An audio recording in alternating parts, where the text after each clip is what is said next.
দলবদল ঘিরে সরগরম পূর্ব মেদিনীপুরের ময়নার রাজনীতি। প্রাক্তন বিজেপি নেতা চন্দন মণ্ডলের তৃণমূলে যোগদানকে কেন্দ্র করে শুরু হয়েছে পাল্টাপাল্টি বক্তব্য, মিছিল এবং রাজনৈতিক চাপানুতোর। শুক্রবার কলকাতার তৃণমূল ভবনে মন্ত্রী চন্দ্রিমা ভট্টাচার্য ও প্রাক্তন রাজ্যসভার সাংসদ কুণাল ঘোষের উপস্থিতিতে ঘাসফুল শিবিরে যোগ দেন চন্দন মণ্ডল। দীর্ঘদিন ধরেই তিনি ময়নার বিজেপি বিধায়ক অশোক দিন্ডার বিরোধী গোষ্ঠীর নেতা হিসেবে পরিচিত ছিলেন। তৃণমূলে যোগ দিয়েই বিজেপি বিধায়ক অশোক দিন্ডার বিরুদ্ধে সরব হন চন্দন। তার অভিযোগ, তৃণমূল কংগ্রেস শুধু আমার একটা রাজনৈতিক সিদ্ধান্ত নয়, এটা একটা নৈতিক সিদ্ধান্ত। কারণ এখন থেকে আমার জ্ঞান হয়েছে, আমি ময়নার মানুষকে ভালোবাসি, ময়নার মানুষের জন্য কাজ করতে চাই। আমি ভারতীয় জনতা পার্টির 3 বারের ডিস্ট্রিক্ট কমিটির সেক্রেটারি ছিলাম, যে ময়নার কথা আমাদের বিধায়ক আমাদের ময়নার মুখ উজ্জ্বল করবে বা কাজকর্ম করবে, বিধানসভায় ময়নার কথা তুলে ধরবেন। কিন্তু উনি বিধায়ক থাকাকালীন কিছু কাজ করেছে, একটা নিদর্শন দেখাক যা ময়নার মানুষ ওনাকে আগামী দিনে গ্রহণ করবে।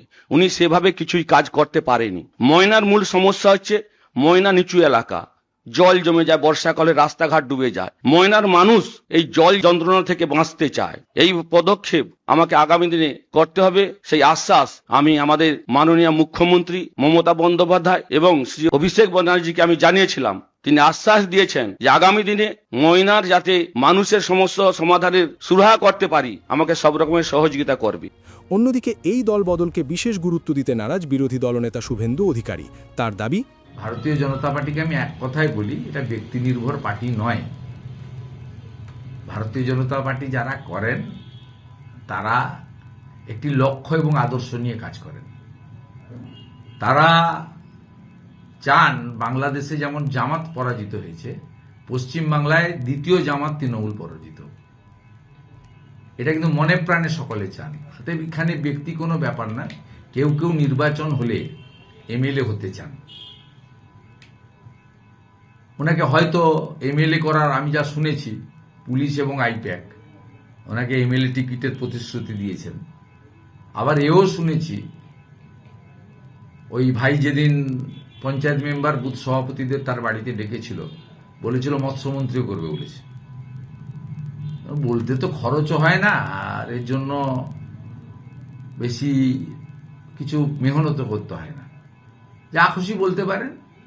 কিন্তু আমি আপনাকে বলছি, ময়না বিধানসভা কেন্দ্রে ভারতীয় জনতা পার্টি বর্তমান এমএলএকে দিক অথবা যাকেই প্রার্থী করুক, সেটা কেন্দ্রীয় নেতৃত্ব ঠিক করবেন।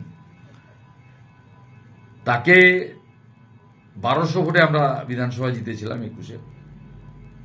12,000 ভোটে লিড দিয়েছি আমরা অভিজিৎ গাঙ্গুলিকে। 20,000 ভোটে আমরা ওখান থেকে ভারতীয় জনতা পার্টিকে জেতাবো। আপনি আমার নাম করে লিখে রেখে দেবেন, কাউন্টিংয়ের দিন সন্ধ্যাবেলা আমার বলা এই রেকর্ডটা আরেকবার দেখবেন।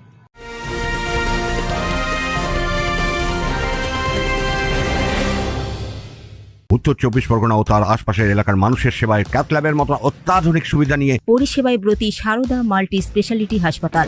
একই ছাদের তলায় মানুষ সাধারণ চিকিৎসা থেকে শুরু করে 24 ঘন্টা cath lab, MRI, CT scan, এনআইসিইউর মতো সুবিধা এবার থেকে পেয়ে যাবেন সারদা মাল্টি স্পেশালিটি হাসপাতালে। প্রয়োজনে যোগাযোগ করুন 033-2592-0730, 2593-0730, 2593-3562 ও 9331275635 নম্বরে। আমাদের ঠিকানা royal park, Kalyani expressway, Barrackpore, Kolkata 7,01,21। Sarada multi speciality হাসপাতাল, পরিষেবাই হোক আমাদের মূল লক্ষ্য। প্রসঙ্গত, চন্দন মণ্ডল ময়নায় প্রবেশ করতেই তাকে ঘিরে উচ্ছ্বাসে ফেটে পড়েন তৃণমূল কর্মী সমর্থকরা। পাল্টা শক্তি প্রদর্শনে বাইক মিছিল করেন বিজেপি বিধায়ক অশোক দিন্ডা। আবার গজিনায় বিজেপি কর্মীরা জড়ো হয়ে স্লোগান তোলেন বেশ কিছুক্ষণ।